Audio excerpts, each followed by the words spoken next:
여기가 도대체 어디야? 요양병원이니? 이건 전부 어머니를 위한 길이에요. 내 아들놈과 며느리가 개걸스럽게 삼켜버린 내 전 재산은 수백억. 하지만 그깟 돈, 지금 내 손에 쥔 이 낡아빠진 명함 한 장 값도 되지 않는다. 저 어리석은 것들은 모른다. 자신들이 훔친 것은 고작 돈 몇 푼이지만 내가 지금부터 되찾아 올 것은 바로 너희들의 비참한 목숨값이라는 것을. 그 모든 비극의 시작은 믿을 수 없게도 더없이 평화로운 어느 가을날 오후였다. 나는 낡은 소파에 앉아 아들놈의 양말 뒤꿈치를 꿰매고 있었다. 뽀얀 햇살이 낡은 소파 위로 가라앉고 공기 중에 떠다니는 먼지까지도 시간이 멈춘 듯 고요했다. 사각, 사각. 시리해진 천을 파고드는 소리만이 나른한 정적을 가르고 있었다. 그때 코끝을 훅 파고드는 낯선 향수 냄새와 함께 며느리 서연이가 다가왔다. 녀석은 언제나 저렇게 구름 위를 걷듯 소리 없이 다가와 내 세상의 정적을 깨뜨렸다. 어머니, 뭐 하세요? 그런 건 그냥 버리시지. 녀석은 내 손에 들린 양말을 보고 혀를 차면서도 내 옆에 살갑게 앉아 두툼한 서류철과 인감도장을 내밀었다. 어머니, 다 저희가 관리하기 편하게 나중에 민수 씨 골치 아파질까봐 그러는 거예요.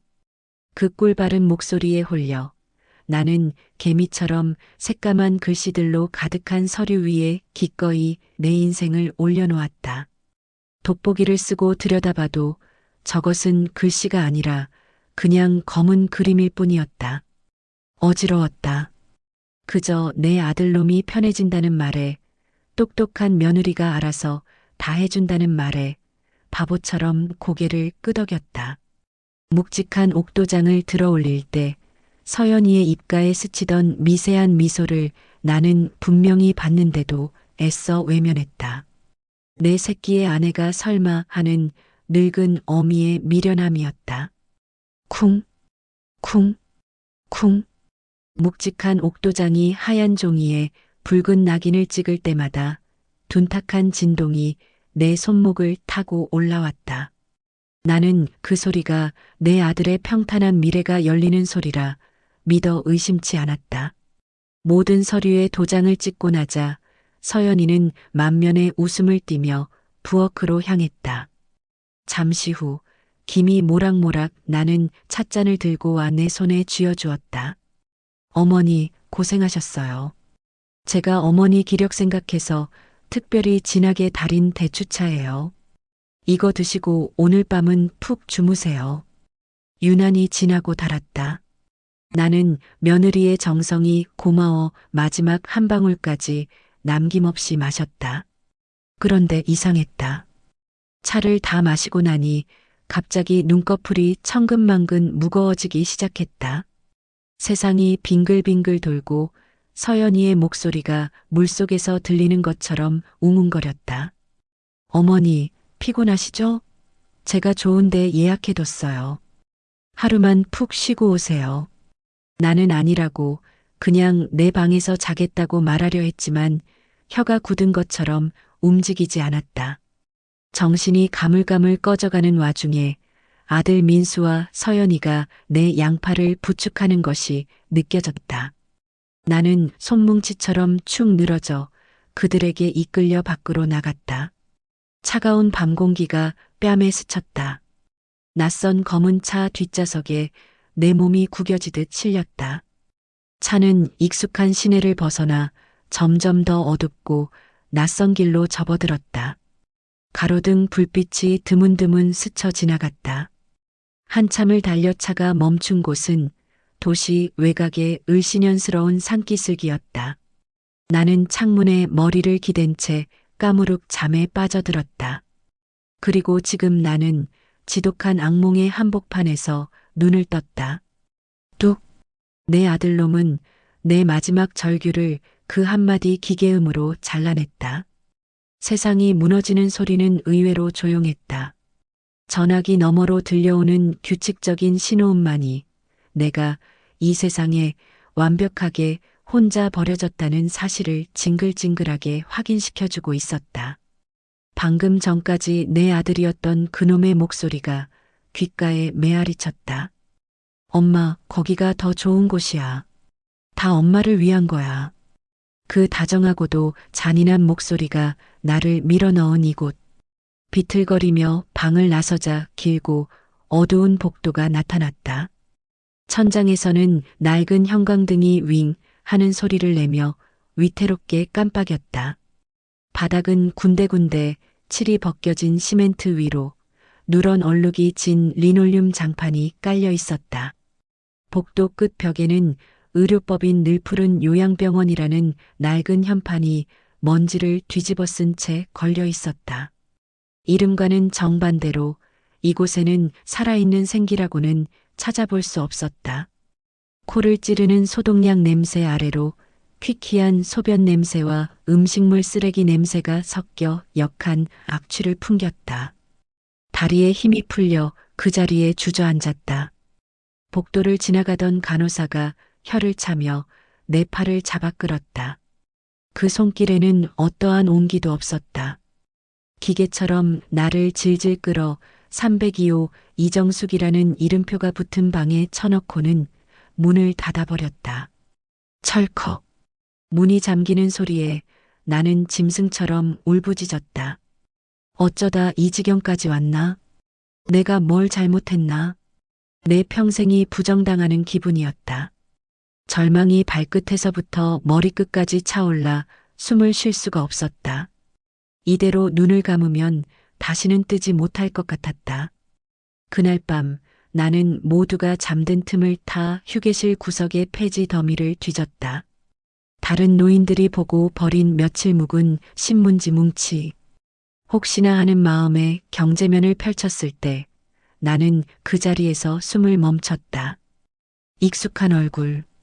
활짝 웃고 있는 며느리 서연이의 사진이 대문짝만하게 실려 있었다. 태신그룹 박서현 대표, M&어 시장의 새로운 큰손으로 부상. 손이 부들부들 떨려 기사의 작은 글씨들이 눈에 들어오지 않았다.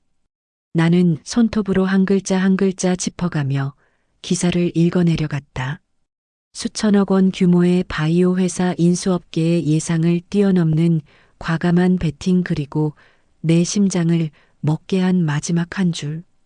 인수계약 체결일 10월 12일. 그 날짜 내가 그 서류 뭉치에 도장을 찍어준 바로 다음 날이었다. 이제야 모든 조각이 맞춰졌다. 하지만 지금 이 차가운 철제 침대 위에서 피눈물로 이 신문지를 되새겨보니 알겠다. 그 쿵, 쿵, 쿵 울리던 도장 소리는 내 세상의 모든 문이 하나씩 영원히 빗장 걸리는 소리였다. 마지막 도장을 찍었을 때 등 뒤에서 들려오던 아들의 목소리. 역시 우리 마누라가 최고야. 내 평생의 믿음이, 내 자식을 향한 사랑이 저들의 탐욕을 채우는 쌈짓돈이 되어버린 순간이었다. 그들이 터뜨린 샴페인은 축배가 아니라 내 살과 뼈를 녹여 만든 내 피눈물이었던 것이다. 그때였다. 무언가 단단하고 각진 것이 허벅지를 찔렀다. 나는 미친 사람처럼 낡은 환자복의 솔기를 이빨로 물어뜯기 시작했다. 피 맛이 입안에 번졌다. 안쪽에 내가 직접 바느질해서 만든 작은 비밀 주머니. 그 안에 손끝에 익숙한 감촉이 느껴졌다. 나는 그것을 부서질세라 조심스럽게 꺼내 희미한 달빛에 비춰보았다. 수십 년의 세월에 가장자리가 닳고 빛이 바랜 낡은 명함 한 장. 대한금융투자개발회장 오충민. 그 이름을 보는 순간 뜨겁게 흐르던 눈물이 차갑게 식기 시작했다. 심장이 다시 뛰었다. 그래, 아직 끝나지 않았다. 나는 이대로 죽지 않는다. 이 명함 뒷면에 그 사람이 직접 피로 썼던 맹세. 은혜는 목숨으로 갚겠습니다. 그 약속을 지킬 때가 온 것이다. 나는 명함을 심장처럼 꽉 움켜쥐었다. 그 차갑고 단단한 종이의 감촉이 잊고 있던 내 진짜 모습을 일깨우고 있었다. 내 눈빛에서 눈물은 사라졌다. 그 자리엔 시퍼렇게 날이 선 불꽃이 조용히 타오르기 시작했다. 내 가짜 장례식장에서 웃고 있을 너희에게 내가 직접 지옥을 선물해 주마. 복수를 결심한 그 밤 이후 내가 가장 먼저 죽여야 했던 것은 바로 내 자신이었다. 눈물을 흘리고 절망하고 분노하던 이정숙. 그 나약한 어미는 이제 이 세상에 없었다.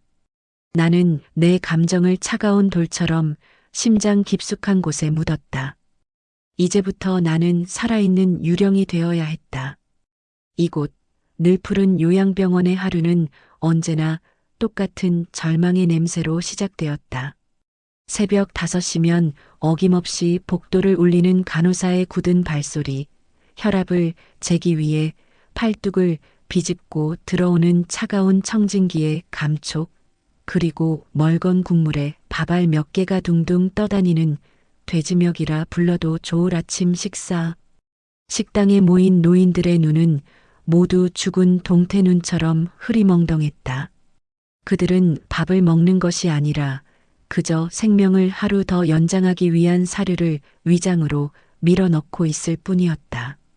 나는 그들 사이에서 가장 완벽한 치매 노인이 되었다. 입꼬리로는 침을 한 줄기 길게 흘리고 초점 없는 눈으로 허공의 한 점을 응시했다.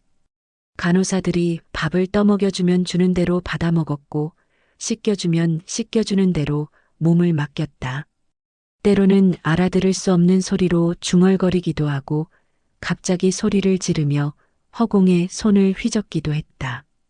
나는 완벽한 가구, 완벽한 소품이 되어 그들의 경계심을 무너뜨렸다. 그 누구도 멍하니 벽만 보고 있는 이 늙은이가 밤마다 모두가 잠든 틈을 타 신문지 조각을 읽으며 세상의 흐름을 파악하고 요양원의 모든 구조와 간호사들의 근무 교대 시간을 전부 외우고 있다는 사실을 상상조차 하지 못했다. 나의 유일한 무기는 손에 쥔 낡은 명함 한 장.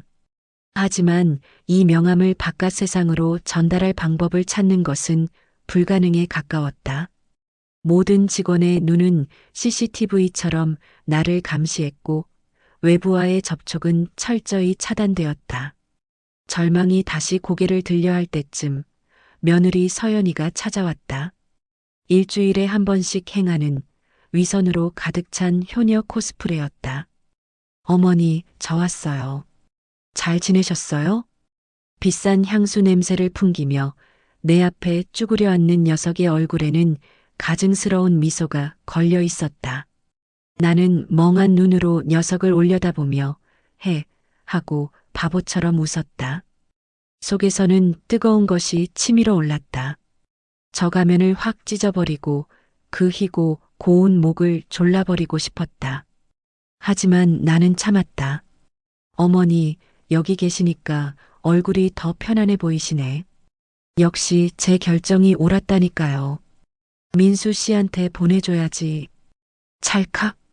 녀석은 값비싼 휴대폰으로 내 초췌한 모습을 사진으로 찍었다. 제 남편에게 보낼 나는 이렇게 효도하고 있다는 증거 자료일 것이다. 녀석은 사과 하나를 손에 들려주고는 바쁘다는 핑계를 대며 10분도 채 안 되어 자리를 떴다. 녀석이 사라진 뒤 나는 손에 들린 사과를 그대로 바닥에 떨어뜨렸다.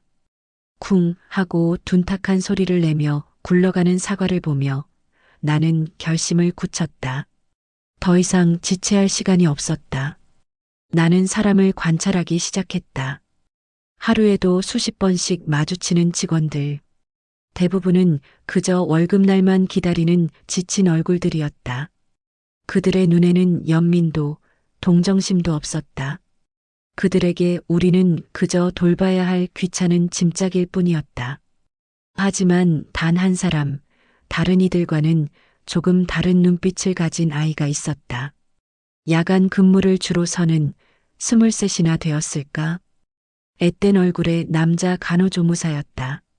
이름은 준호라고 했다. 다른 직원들은 나를 302호 할머니라고 불렀지만 그 아이만은 내 침대 맡에 이름표를 보고 이정숙 어르신이라고 불러주었다.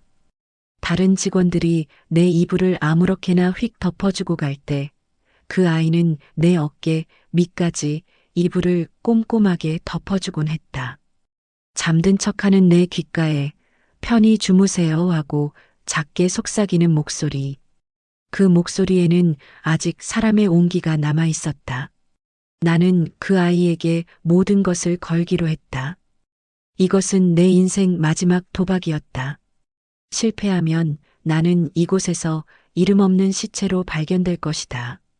그날 밤 나는 잠들지 않고 준호가 순찰을 돌기만을 기다렸다. 복도 끝에서부터 들려오는 준호의 조용한 발소리. 내 심장이 미친 듯이 뛰기 시작했다. 발소리가 점점 가까워지고 드디어 내 병실 문틈으로 희미한 불빛이 새어 들어왔다. 준호가 안을 들여다보고 있었다. 지금이다. 나는 자는 척 뒤척이며 침대에서 손을 떨어뜨렸다. 바닥에 놓아두었던 플라스틱 물컵이 요란한 소리를 내며 굴러갔다. 준호가 놀라 황급히 문을 열고 들어왔다. 어르신, 괜찮으세요? 녀석이 내 앞에 쭈그려 앉아 물컵을 줍는 바로 그 순간 나는 뱀처럼 손을 뻗어 녀석의 옷소매를 꽉 붙잡았다. 준호가 놀라 숨을 멈췄다. 나는 초점 없던 눈에 모든 힘을 모아 녀석의 눈을 똑바로 쳐다보았다. 그리고 낡은 환자복 깊숙한 곳에서 꺼낸 내 마지막 희망인 낡은 명함 한 장을 녀석의 손에 억지로 쥐어주었다. 대한금융 오충민 회장 비서실로 직접. 갈라지고 쉬어버린 목소리가 제대로 나오지 않았다. 하지만 내 눈빛이, 내 절박한 손짓이 모든 것을 말해주고 있었다. 준호는 제 손에 들린 낡은 명함과 내 얼굴을 번갈아 보며 얼어붙었다. 그의 눈동자가 지진이라도 난 듯 흔들리고 있었다. 내 인생 전부가 이제 이 어린 청년의 손에 달려 있었다. 어린 청년 준호의 손에 내 마지막 희망이 들려 있었다. 녀석이 내 손을 뿌리치고 괴물 보듯 소리치거나 혹은 이 명함을 들고 곧장 며느리에게 달려가 고자질이라도 했다면 나의 모든 것은 그걸로 끝이었다. 심장이 턱 밑까지 차올라 숨을 쉴 수가 없었다. 손바닥 안은 축축한 땀으로 흥건했다. 나는 녀석의 눈동자에서 단 하나의 단서라도 읽어내려 애썼다. 공포, 혼란, 그리고 아주 희미한 연민. 그 모든 감정이 뒤섞인 눈으로 나를 보던 준호는 이내 결심한 듯 명함을 제 주머니 깊숙이 쑤셔 넣었다. 그리고는 아무 일도 없었다는 듯이 바닥에 떨어진 물컵을 주워 내 협탁 위에 올려놓았다. 어르신, 이젠 주무세요. 내일 아침에 뵙겠습니다.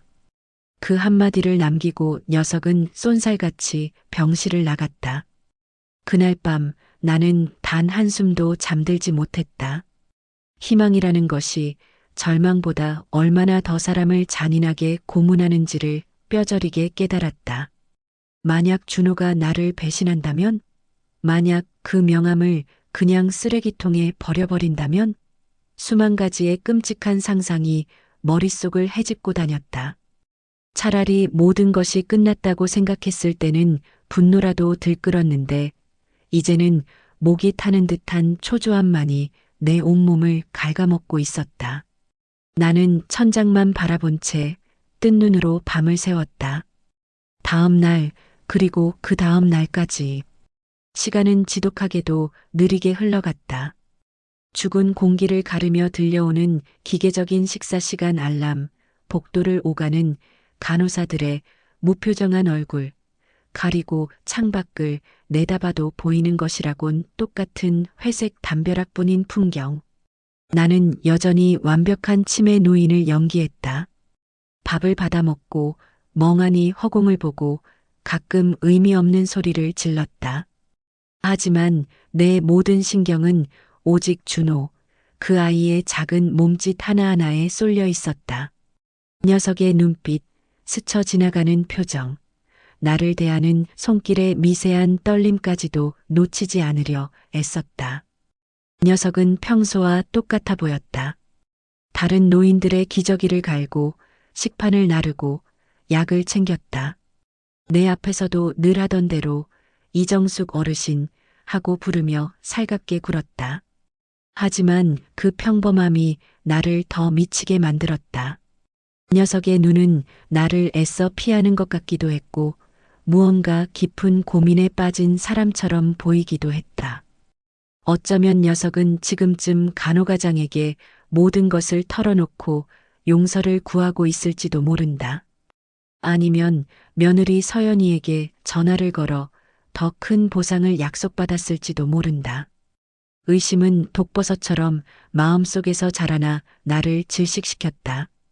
내 인생을 건 도박의 결과를 기다리는 이틀은 20년보다도 길었다.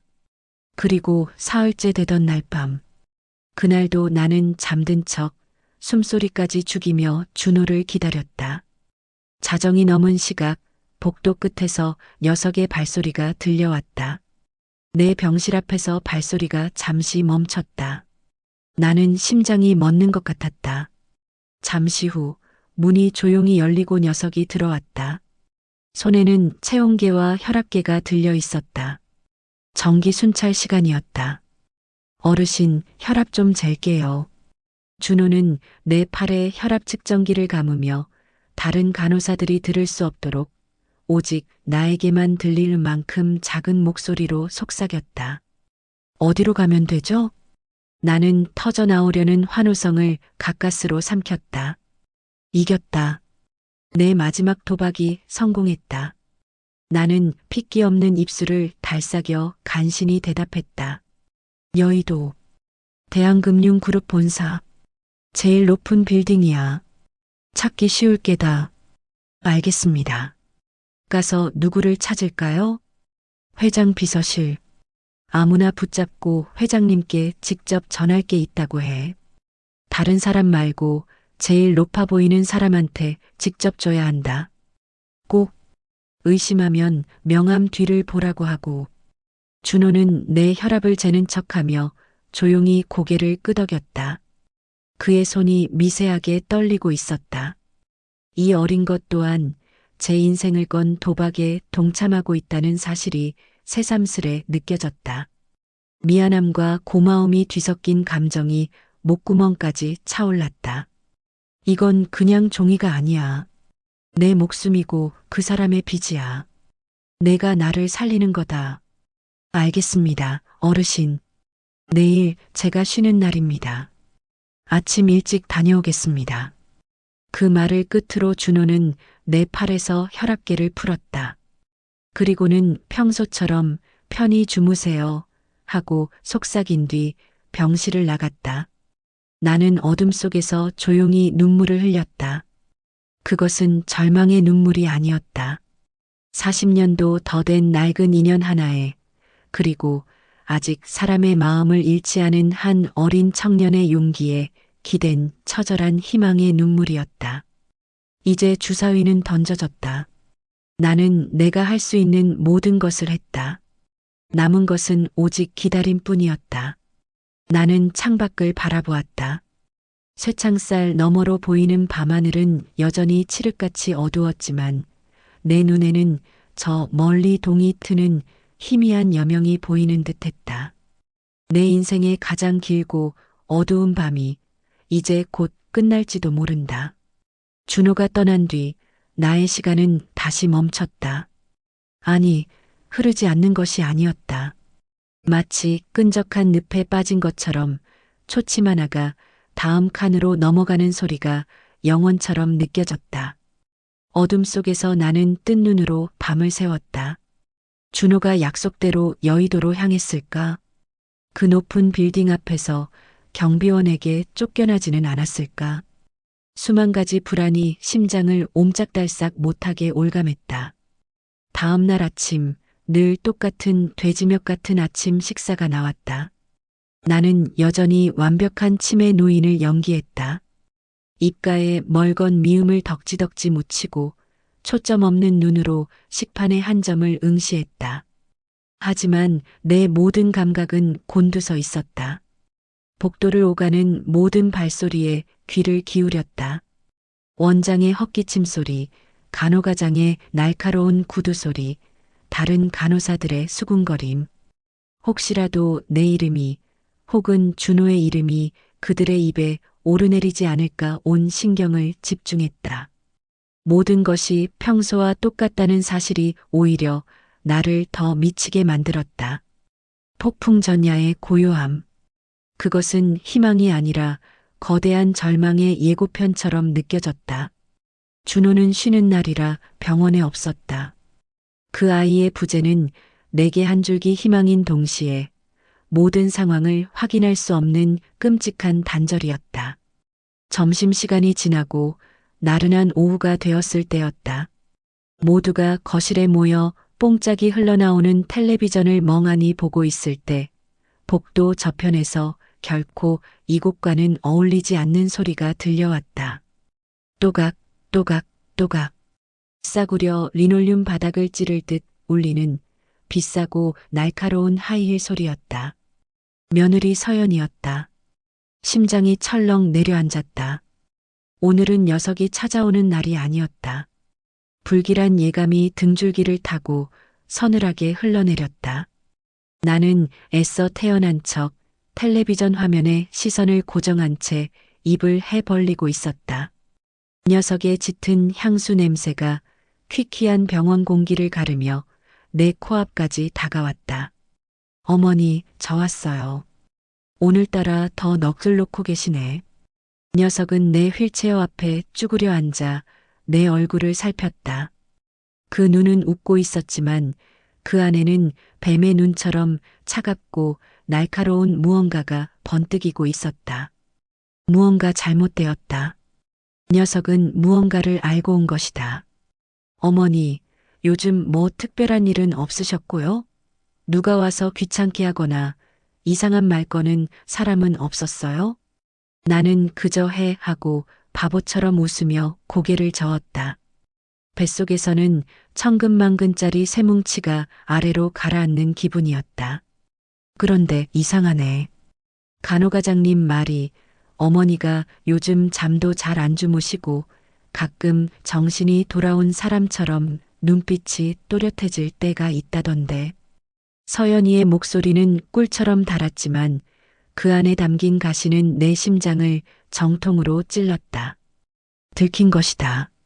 내가 아무리 완벽하게 연기했다 한들 매일 나를 들여다보는 전문가의 눈까지 속일 수는 없었다. 아니, 어쩌면 준호가 배신한 것일지도 모른다. 그 생각에 이르자 온몸의 피가 차갑게 식었다. 어머니, 혹시 준호라고 야간에 일하는 그 젊은 총각 알아요? 그 친구가 오늘 아침에 갑자기 사표를 냈지 뭐예요. 이유도 말 안 하고 어머니랑은 말도 섞고 하던 것 같던데 뭐 들은 얘기 없으세요? 녀석이 내 어깨를 주무르는 손에 힘이 들어갔다. 그것은 안마가 아니라 내 반응을 떠보기 위한 고문이었다. 준호가 사표를 냈다고? 왜? 일이 성공해서 나를 구하러 오기 위한 준비인가? 아니면 모든 게 들통나서 도망친 것인가? 머릿속이 터질 것처럼 복잡했다. 나는 필사적으로 표정을 감춘 채 알아들을 수 없는 소리로 웅얼거리며 고개를 흔들었다. 음악인, 어머니가 뭘 아시겠어. 서연이는 실망한 듯 혹은 내 반응이 예상대로라는 듯 나지막이 중얼거리며 자리에서 일어났다. 그리고는 내게 사형 선고와도 같은 말을 내뱉었다. 아무래도 여긴 시설이 너무 낡아서 어머니한테 안 맞는 것 같아요. 제가 경기도 쪽에 훨씬 더 좋은 요양원을 알아봤어요. 거긴 아무나 못 들어가는 곳인데 특별히 자리를 하나 빼준대요. CCTV도 방마다 다 있고 면회도 직계 가족만 가능해서 훨씬 안전할 거예요. 내일 아침에 바로 옮기도록 하죠. 그 말을 듣는 순간 눈앞이 캄캄해졌다. 경기도. CCTV. 직계 가족만 면회 가능. 그것은 요양원을 옮기는 것이 아니었다. 나를 더 깊은 감옥으로, 외부와는 완벽하게 차단된 독방으로 이감시키겠다는 통보였다. 그렇게 되면 준호가 설령 약속을 지키려 한다 해도 나를 찾아낼 방법은 영원히 사라진다.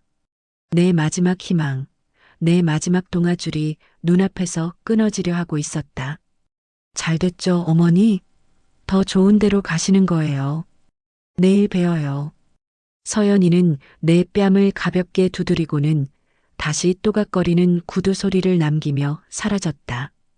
녀석이 떠난 뒤 나는 한참을 그 자리에 못 박힌 듯 앉아 있었다.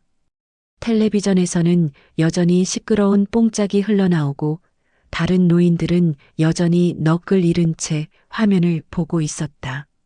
그 평범한 풍경 속에서 나 혼자만 보이지 않는 쇠창살이 한 겹 더 처지는 것을 느끼고 있었다.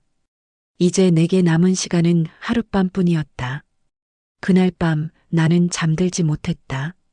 내일 아침이면 모든 것이 끝난다는 절망감이 온몸을 쇠사슬처럼 올가매고 있었다.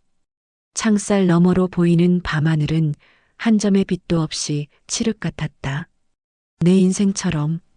나는 어둠 속에서 조용히 눈을 감았다.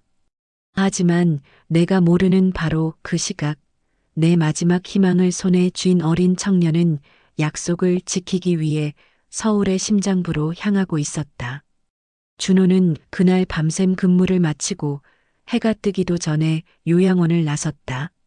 낡은 유니폼을 벗어 던지고 몇 번이나 빨아색이 바랜 맨투맨 티셔츠로 갈아입었다. 주머니 속에는 낡은 명함 한 장이 마치 뜨거운 돌덩이처럼 느껴졌다. 과연 이게 맞는 일일까? 미친 노망난 할머니의 망상에 내 인생을 거는 것은 아닐까?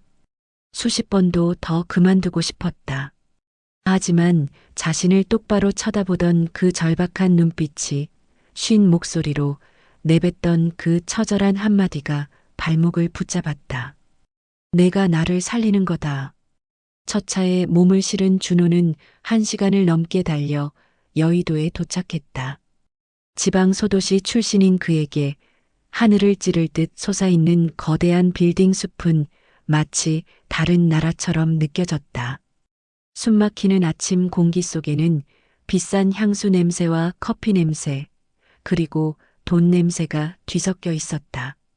모두가 바쁘고 날카로운 얼굴로 제 갈 길을 가고 있었다. 준호는 그 인파 속에서 자신이 한없이 작고 초라하게 느껴졌다. 대한금융그룹 본사, 제일 높은 빌딩. 할머니의 말은 틀리지 않았다. 용의 형상을 한 거대한 로고가 박힌 빌딩은 주변의 다른 건물들을 압도하며 하늘을 찌르고 있었다. 준호는 마른 침을 삼키며 회전문을 통과했다. 차갑고 위압적인 공기가 그를 덮쳤다. 대리석 바닥은 거울처럼 번쩍였고 천장은 아득하게 높았다. 안내 데스크에 앉은 직원은 그를 위아래로 훑어보더니 벌레 보듯 쌀쌀맞게 물었다.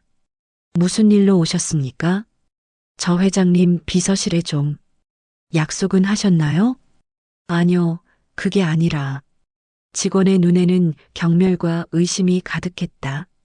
준호는 거의 울상이 되어 주머니에서 낡은 명함을 꺼내 내밀었다. 이걸 꼭 좀 전해달라고 해서요. 직원은 낡아빠진 명함을 보자마자 코웃음을 쳤다. 이런 식으로 회장님을 만나게 해달라고 떼쓰는 사람이 하루에도 12명은 더 온다는 듯한 표정이었다. 선생님, 이런 걸로는 안 됩니다. 돌아가세요. 그때였다. 준호는 할머니의 마지막 말을 떠올렸다. 저기요. 명함 뒤를 보라고 했습니다. 그 다급한 외침에 직원은 마지못해 명함을 뒤집어 보았다. 그리고 그 뒷면에 적힌 희미한 손글씨를 본 순간 직원의 표정이 미세하게 굳었다. 그것은 분명 평범한 메모가 아니었다. 무언가 알 수 없는 무게감이 느껴지는 필체. 직원은 잠시 망설이더니 내선 전화를 들어 어딘가로 보고를 올리기 시작했다. 잠시 후 양복을 빼입은 중년의 남자가 내려와 준호를 위아래로 훑어보더니 따라오라는 손짓을 했다. 준호는 침묵의 엘리베이터를 타고 아득한 높이로 올라갔다. 도착한 곳은 회장 비서실이었다. 모든 것이 비싸고 고요한 그곳에서 준호는 자신이 마치 도살장에 끌려온 짐승 같다고 느꼈다. 잠시 후 안쪽 사무실에서 머리가 희끗희끗한 노인이 나왔다. 최 실장이었다. 그는 피곤하고 날카로운 눈으로 준호를 쳐다보았다. 자네가 이 명함을 가져왔나? 네. 최 실장은 짜증이 가득한 표정으로 명함을 건네받았다. 그리고 그 명함을 본 순간 그의 얼굴에서 모든 표정이 사라졌다. 그는 명함을 뒤집어 보고 다시 앞면을 보았다. 그러더니 책상 서랍에서 돋보기를 꺼내 명함의 글씨를 한자 한자 뜯어보기 시작했다. 오충민. 최 실장의 입에서 나온 이름은 지금의 대한금융그룹을 만든 전설적인 창업주의 이름이었다. 하지만 그의 시선은 이름이 아닌 이름 밑에 박힌 아주 작은 인쇄 문양에 꽂혀 있었다. 그는 자리에서 벌떡 일어나 사무실 구석에 있는 낡은 금고로 향했다. 떨리는 손으로 다이얼을 돌려 금고를 열자 그 안에는 낡은 서류철 하나가 들어 있었다. 그는 서류철에서 오래된 종이 한 장을 꺼내 명함과 나란히 놓고 비교하기 시작했다. 그리고 모든 것이 일치했다. 최 실장의 손이 부들부들 떨리기 시작했다. 숨소리가 거칠어졌다. 그는 믿을 수 없다는 듯 명함과 서류를 번갈아 보다가 이내 준호에게 달려와 그의 어깨를 와락 붙잡았다.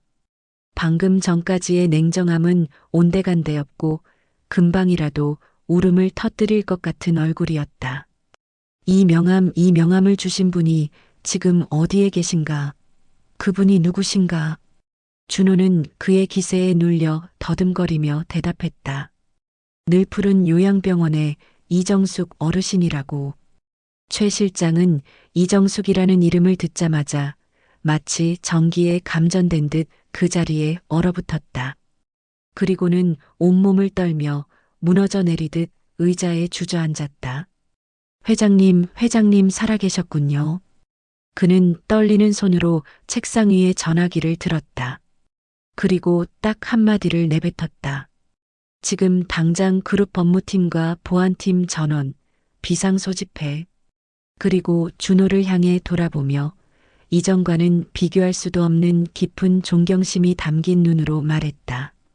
자네가 우리 모두의 은인이야. 나는 그날 밤 뜬 눈으로 동이 트기만을 기다렸다. 내 인생의 가장 길고 어두웠던 밤. 하지만 이제 곧 끝날 것이다. 준호는 약속을 지켰을 것이고 최 실장은 움직이기 시작했을 것이다. 어쩌면 오늘 아침 나를 이 지옥에서 꺼내줄 사람들이 올지도 모른다. 희망은 독처럼 지난 며칠간 나를 갉아먹던 초조함과 불안을 순식간에 녹여버렸다. 나는 완벽한 치매 노인의 가면을 쓴 채 조용히 나의 군대가 도착하기를 기다렸다. 나의 전쟁은 시작되었다. 하지만 내 방문을 열고 들어온 것은 구원자들이 아니었다. 기익. 아침 식사 시간이 되기도 전인 이른 새벽, 녹슨 경첩 소리와 함께 문이 열리고 낯선 사내 둘이 들어왔다. 그들은 병원 직원이 아니었다. 검은 옷을 입은 아무런 표정도 없는 얼굴의 사내들. 그들은 마치 가구를 옮기듯 나를 침대에서 번쩍 들어 휠체어에 앉혔다. 이게 무슨 짓들이야? 내가 소리치며 발버둥 쳤지만 그들은 못 들은 척 내 무릎 위에 담요를 덮었다. 그들의 손길은 기계처럼 차갑고 거칠었다. 복도에서는 간호가장이 팔짱을 낀 채 이 모든 광경을 싸늘하게 지켜보고 있었다. 다른 간호사들은 겁에 질린 듯 혹은 못 본 척 고개를 숙이고 있었다. 어젯밤 나를 옮기겠다던 서연이의 목소리가 뇌리에 울렸다. 이건 예정된 수순이었다. 안 돼. 나 여기 있을 거야. 안 가. 내 절규는 텅 빈 복도에서 아무런 힘없이 흩어졌다. 사내들은 휠체어를 끌고 거침없이 앞으로 나아갔다. 다른 노인들이 잠결에 부스스한 얼굴로 병실 문을 열고 내다보다가 사내들의 험악한 인상에 질겁하며 다시 문을 닫았다. 아무도 나를 도와주지 않았다. 아니, 도와줄 수 없었다. 그들은 사형장으로 끌려가는 죄수를 바라보는 무기력한 구경꾼일 뿐이었다. 요양원의 현관문이 열리고 차가운 새벽 공기가 뺨을 때렸다.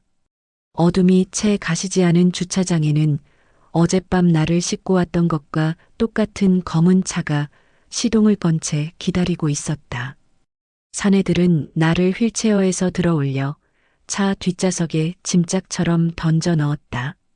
바로 그때였다. 저 멀리 산기슭을 따라 굽이진 도로를 따라 여러 개의 불빛이 이쪽을 향해 미친 듯이 달려오는 것이 보였다. 한 대, 두 대, 세 대 모두 똑같은 검은색 세단. 그 선두에 선 차의 번호판이 희미한 새벽빛 속에서도 똑똑히 보였다. 대한금융그룹의 법인 차량이었다. 최 실장이 온 것이다. 그가 나를 구하러 온 것이다. 조금만 제발 조금만 더 빨리. 나는 속으로 비명을 질렀다.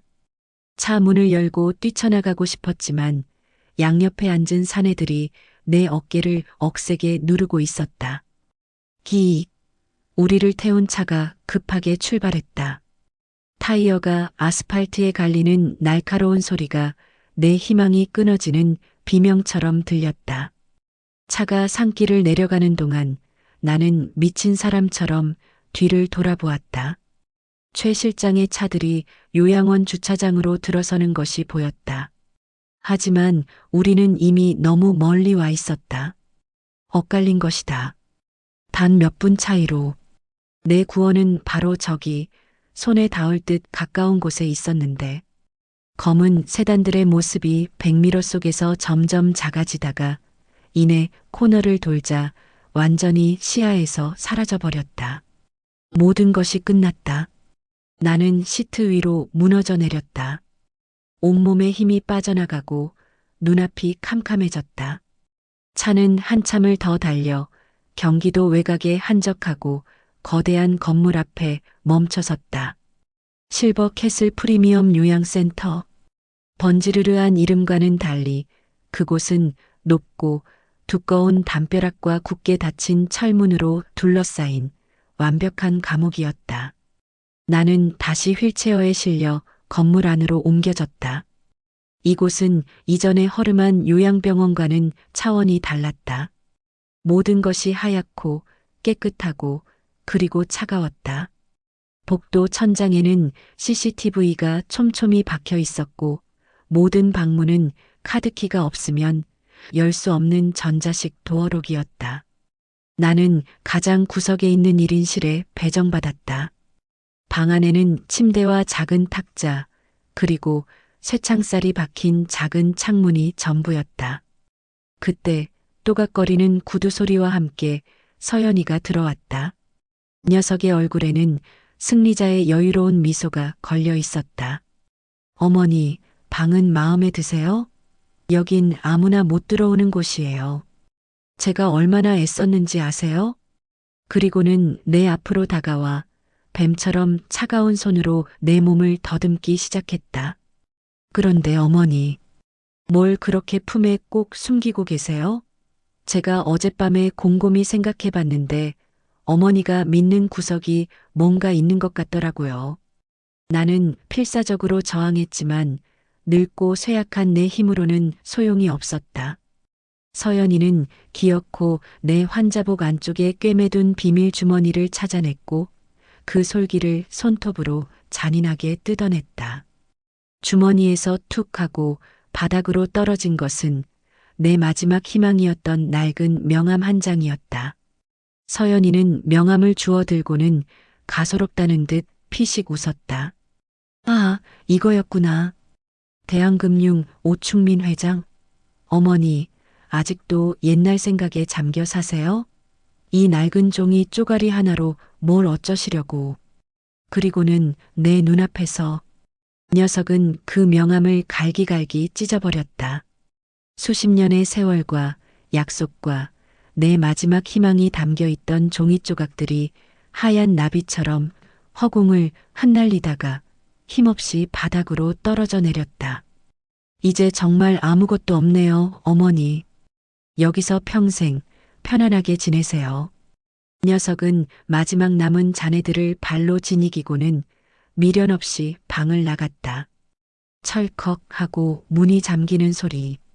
나는 바닥에 흩어진 종이 조각들을 망연자실하게 내려다보았다. 눈물조차 나오지 않았다. 모든 것이 사라졌다. 내 마지막 무기, 내 유일한 연결고리. 모든 것이. 나는 이제 완벽하게 혼자였다. 1년. 그 완벽한 감옥, 실버캐슬에서 나는 살아있는 화석처럼 시간을 견뎠다. 계절이 바뀌는 것은 쇠창살 밖으로 보이는 나뭇가지의 앙상함과 무성함으로만 알 수 있었다.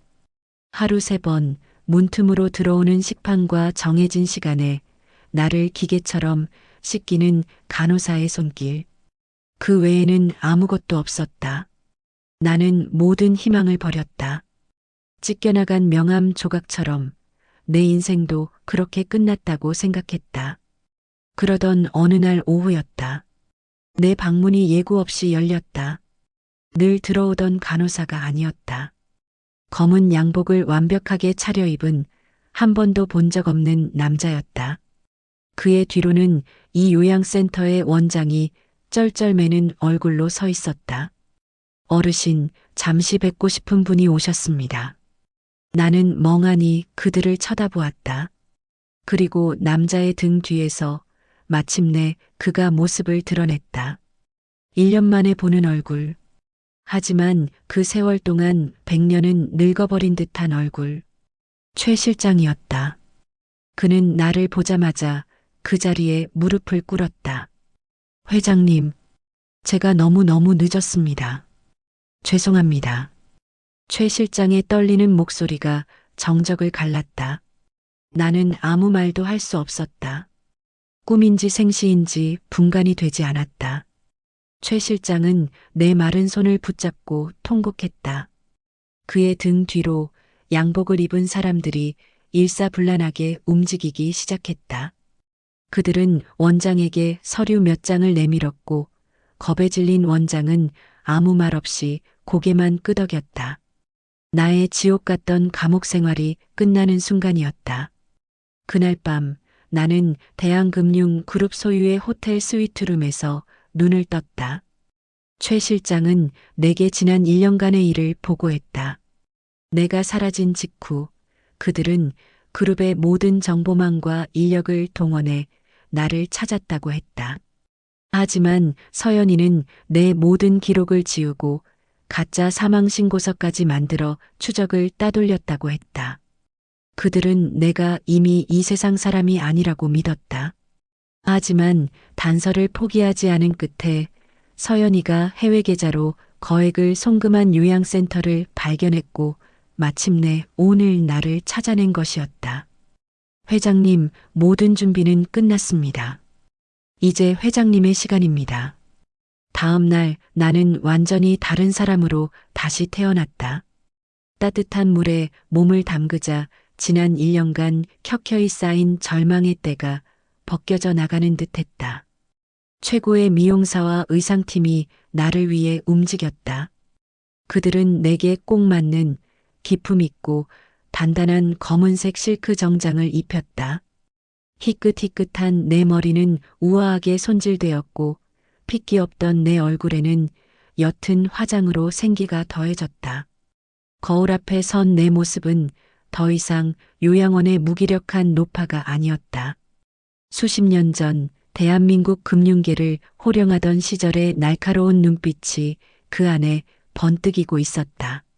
잊고 있던 힘이 내 척추를 타고 다시 꼿꼿하게 솟아나는 기분이었다. 그리고 마침내 심판의 날이 밝았다. 그날 저녁 서연이는 자신이 인수한 태신 바이오의 창립 기념 파티를 열었다. 호텔의 가장 큰 연회장을 통째로 빌려 정재계의 온갖 인간들을 다 불러 모았다. 모든 것이 화려하고 시끄럽고 그리고 역겨웠다. 최 실장이 미는 휠체어에 앉아 나는 연회장으로 향했다. 내 옆에는 약속을 지키기 위해 온 그가 나란히 걷고 있었다. 대한민국 경제에 살아있는 신화, 대한금융그룹 오충민 회장. 그는 내 손을 잡으며 나지막이 말했다. 누님, 아니 회장님. 제가 너무 늦었습니다. 오늘 저것들을 제 손으로 전부 지옥에 쳐넣겠습니다. 연회장 안은 서연이의 성공을 축하하는 목소리로 가득했다. 단상에 선 서연이는 와인 잔을 높이 들고 제 성공 신화를 떠들어대고 있었다. 내 아들 민수는 그 옆에서 만면에 웃음을 띤 채 박수를 치고 있었다. 모든 것이 완벽한 그 순간, 쿵! 연회장의 거대한 문이 소리 없이 열렸다. 모든 사람의 시선이 그곳으로 쏠렸다. 음악이 멎고 웃음소리가 사라졌다. 최 실장이 미는 휠체어를 탄 내가 천천히 안으로 들어섰다. 그리고 내 옆에는 오충민 회장이 서 있었다. 장내가 물을 끼얹은 듯 조용해졌다.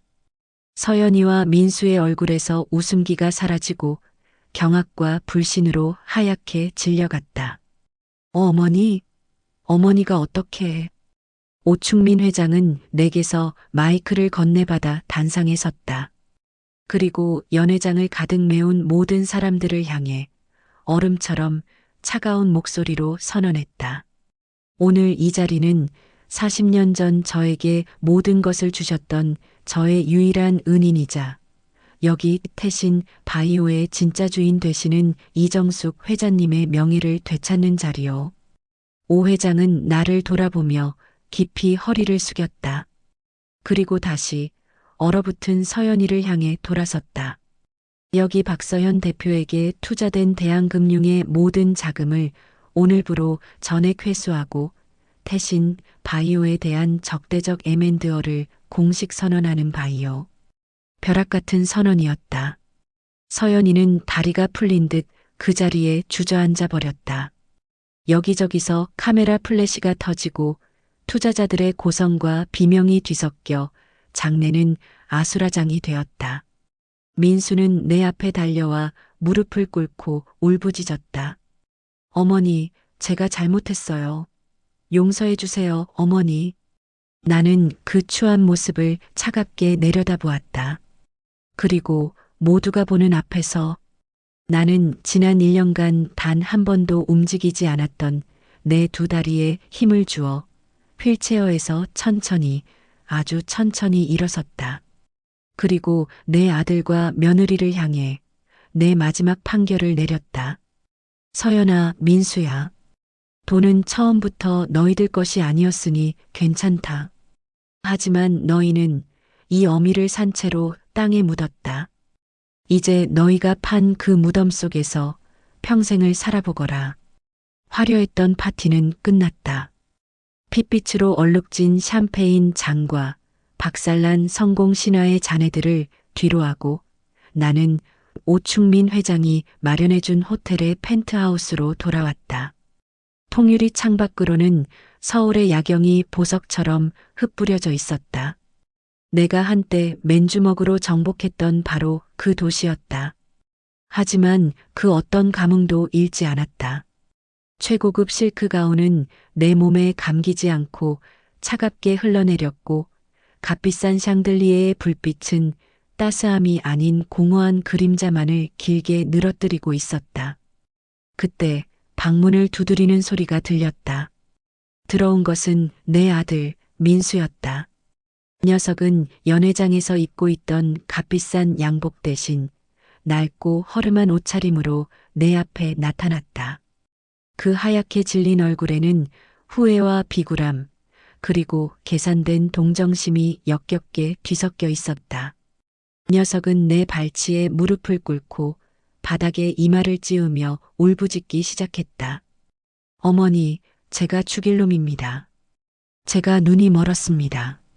서연이 그 여자한테 속아서 어머니, 제발, 제발 용서해 주세요.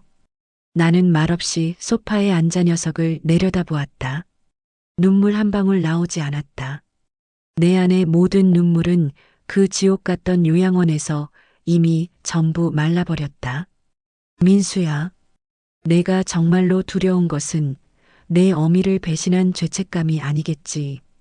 앞으로 내가 살아가야 할 가난과 멸시, 그것이 아니더냐. 내 차가운 목소리에 녀석의 울음이 순간 멎었다. 녀석은 고개를 들어 나를 보았다. 그 눈빛 속에서 나는 용서를 구하는 아들이 아니라 마지막 남은 동아줄이라도 잡아보려는 한 마리의 익사하는 짐승을 보았다. 일어서거라. 그리고 다시는 내 앞에 나타나지 마라. 너는 오늘부로 내 아들이 아니다. 나는 너를 낳은 기억을 내 손으로 직접 도려낼 것이다. 어머니, 나는 차갑게 고개를 돌렸다. 녀석은 한참을 더 바닥에 엎드려 울부짖다가 이내 모든 것이 끝났음을 깨달았는지 비틀거리며 방을 나갔다. 문이 닫히고 다시 무거운 정적이 내려앉았다. 나는 가족이라는 이름의 마지막 끈을 내 손으로 직접 끊어냈다.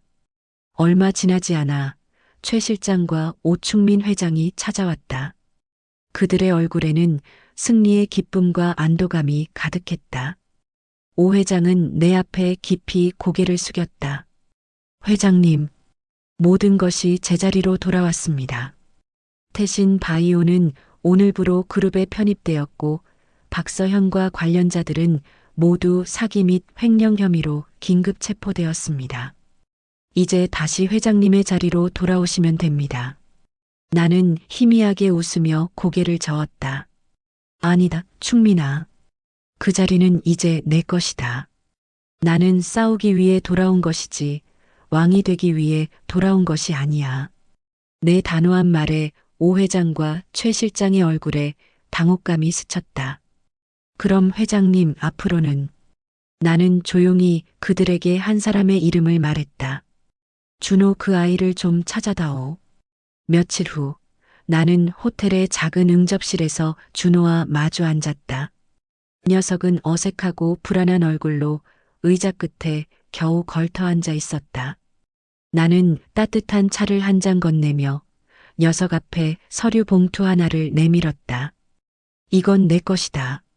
준호가 조심스럽게 봉투를 열자 그 안에는 서울 시내의 작은 아파트 등기 서류와 대한금융 신입사원 특별 채용 합격 통지서가 들어 있었다. 녀석의 눈이 토끼처럼 동그래졌다. 어르신, 제가 어떻게 이걸? 내가 나를 살렸다. 그러니 이건 내가 내게 갚는 빚이다. 하지만 이게 끝이 아니다. 앞으로는 내 힘으로 살아남거라. 돈이 아니라 사람의 마음을 얻는 진짜 부자가 되어야 한다.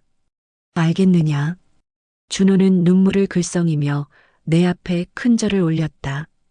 그 순수한 마음을 보니 얼음장 같던 내 마음 한구석이 아주 조금 녹아내리는 듯했다.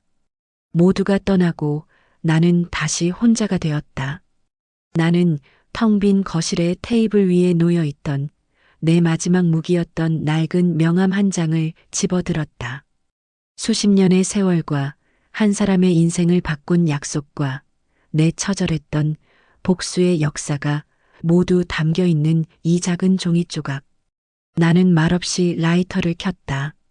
활활 타오르는 불꽃 속으로 명함을 밀어넣자 그것은 순식간에 검은 재가 되어 부서져 내렸다. 모든 것이, 정말로 모든 것이 끝났다. 나는 통유리 창가로 다가가 도시의 야경을 가만히 내려다보았다. 통쾌함 뒤에 파도처럼 밀려오는 것은 지독한 공허함이었다. 나는 이 도시의 그 누구보다 높은 곳으로 돌아왔고 그 누구도 무시할 수 없는 힘을 되찾았다. 나는 모든 것을 이겼지만 가장 소중했던 어머니라는 이름은 산산조각이나 저 도시의 불빛 아래로 흩어져 버렸음을 깨달았다. 그때였다. 내 뺨 위로 나도 모르는 눈물 한 줄기가 소리 없이 흘러내렸다. 그것은 승리의 눈물도 회한의 눈물도 아니었다. 그저 길었던 싸움을 끝내고 돌아온 한 늙은 여인의 고독한 눈물이었다.